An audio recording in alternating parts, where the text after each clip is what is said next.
Assalamualaikum warahmatullahi wabarakatuh. Bertemu lagi dengan Pak B. Kali ini Pak B masih membahas seputar investasi emas. Ada yang mengatakan menabung emas, mengumpulkan emas, membeli emas untuk masa depan lebih baik. Kali ini Pak B ingin mengedukasi atau belajar bareng, kontennya seperti ini. Jangan lupa tonton ini video sampai selesai biar kalian paham, biar informasinya itu adalah lengkap. Dan juga mohon supportnya dengan cara like, subscribe, dan komen serta share kalau ingin di-share ke teman-teman, dan juga tekan tombol lonceng untuk mengikuti konten Pak B seputar emas. Jadi ada seputar emas, ada perencanaan keuangan. Yang adalah Pak B mempunyai tagline hidup sejahtera. Jadi hidup sejahtera itu ya seperti itu. Kalau kita kebutuhan itu pasti terpenuhi, berapapun penghasilannya, berapapun gajinya itu pasti terpenuhi. Tapi kalau kita keinginan, berapapun penghasilannya, berapapun gajinya, niscaya keinginan tidak akan terpenuhi. Seperti itu. Jadi kali ini Pak B akan membahas tentang lagi-lagi tentang emas. Itu masih siap-siap ketika harga emas itu turun. Ini solusinya. Jadi siap-siap dan masih turun, ini solusinya. Jadi jangan panik, jangan susah, jangan terus. Kalau masih belajar memang iya, karena investasi emas itu adalah jangka panjang dan kunci adalah waktu. Jadi waktu itu adalah kunci dari segala macam investasi. Tidak ada investasi yang jangka pendek hasilnya sangat tinggi, itu berarti resikonya sangat tinggi. Contohnya trading. Kalau pas naik luar biasa, tapi begitu turun bisa habis. Bisa puluhan juta, ratusan, bahkan miliaran bisa habis seketika. Jadi trading. Tapi investasi itu sedikit demi sedikit akan naik sejalan dengan waktu. Apapun itu, misalnya contoh, berarti properti itu juga sama. Dulu beli berapa, beberapa tahun yang akan datang mungkin naik 2 kali lipat, 3 kali lipat, bahkan 10 kali lipat. Itu properti. Tapi kalau properti itu biasanya atau kekurangannya adalah kalau menjualnya itu susah, tidak liquid seperti emas. Kalau emas itu liquid. Jadi dan patokannya ada, harganya segitu bisa dijual di Jakarta, Semarang, Bandung, Jakarta itu sama semua harganya. Tapi kalau tanah tidak. Tanah itu kan adalah lokasi dan lokasi. Kalau lokasinya strategis di dekat keramaian, banyak fasilitas umum, pasti harganya sangat mahal. Tapi emas enggak, yang punya itu di pelosok desa, tengah kota, tengah sawah, di hutan, itu harganya sama ketika dia memegang emas batangan. Misalnya memegang emas seperti ini ya, seperti ini ya. Pegang ini orang tidak berpendidikan, orang desa, orang kota, orang kaya, orang setengah kaya, orang kaya, sama. Kalau membeli harganya sama, standarnya sama, pas jual di tempat itu sama, dengan transparansi harga yang sangat transparan.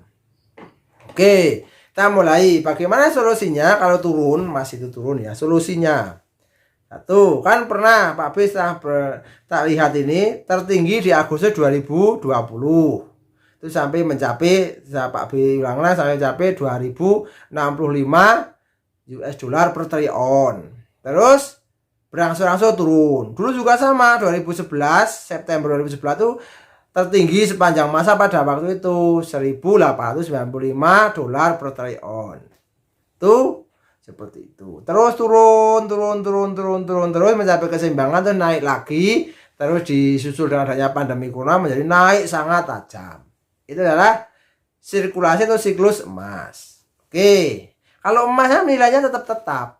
Jadi dulu 1 ekor kambing itu 1 dinar emas. Hari ini pun setelah 1400 tahun ya juga sama. 1 dinar masih dapat 1 ekor kambing. Itu contohnya. Sehingga namanya nilai emas itu tetap. Yang satu adalah inflasi atau penurunan nilai mata uang atau barang-barangnya udah naik. Ya kan seperti itu. Oke, bagaimana cara menghadapinya? Ya, menghadapinya adalah tetap bersyukur.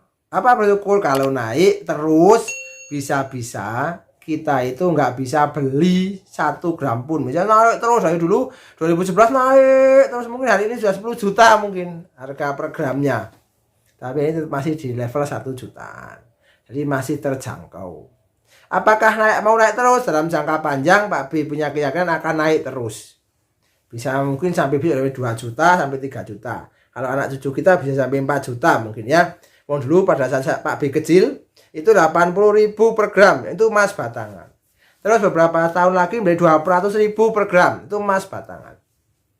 Oke, seperti itu. Itu kan sekarang kan lagi booming kan, itu nanti ada emas kecil-kecil dan sebagainya, tapi rata-rata emas batangan dijual di mana-mana. Pak B sarankan kalau beli di tempat toko yang terpercaya, besar, jaringan luas, buyback garansinya jelas, harganya transparan. Karena apa? Karena kalau kita mengumpulkan, menabung atau membeli untuk disimpan, suatu saat akan kita jual. Itu penting diperhatikan. Sangat penting kuncinya. Karena apa? Karena kalau nggak seperti itu, kita beli murah nanti nggak jelas apa namanya, nanti mau dijual di mana nggak jelas, harganya juga nggak jelas, itu nanti kita yang akan rugi. Itu ya. Tadi solusinya bersyukur. Nah, bersyukur masih bisa beli hari ini kan, seperti itu. Yang kedua, dengan harga yang sama, dengan uang yang sama, ketika beli emas itu dapat banyak. Dulu misalnya pada saat sangat tinggi 2.500.000 cuma dapat 2 gram. Kalau hari ini dengan 2 juta kan dapat lebih dari 2 gram. Yakinlah seperti itu. Jadi tetap aja semangat, tujuannya yang jelas, jangkanya ditetapkan, mau tiap bulan atau ditetapkan, terus istiqomah. Yang berarti adalah memulai istiqomah dalam jangka panjang, menunda kesenangan dan berhemat. Itu yang berat. Tidak semua orang bisa. Tidak semua orang kuat, tidak semua orang mau menjalaninya. Yang terakhir, sudah beli, nah kalau yang terus beli aja karena nilainya yakin naik. Nah itu seperti itu ya. Jadi yakin naik. Jadi kalau misalnya punya uang 2 juta kok nggak dibelikan, nanti bisa habis tidak bersisa. Atau kalau dibelikan hal yang lain emas, yakin nilainya akan turun. Contoh paling gampang, belikan HP dalam jangka waktu 1 tahun, jual. Nah, tidak pernah ada ceritanya beli HP elektronik yang lain harga 2 juta setelah 1 tahun dipakai, 1 tahun katakanlah nggak dipakai wis, misalnya beli disimpan di kardusnya, setahun kemudian jual. Atau beli yang lain, tidak akan pernah naik. Terus apa lagi? Nah itu semakin hari tetap tujuannya ditetapkan, tetap beli istiqomah, terus beli terus komitmen jangka panjang. Suatu saat harga tujuannya sudah tercapai, menunggu momen yang tepat untuk dikonversikan menjadi investasi yang lain. Itu seperti itu.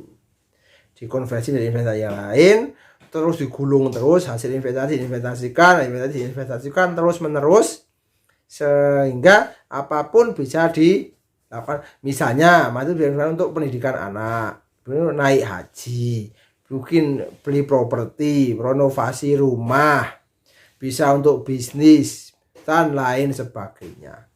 Semoga menginspirasi, semoga semangat. Keadaan seperti apapun tidak usah risau karena kita punya tujuan yang jelas.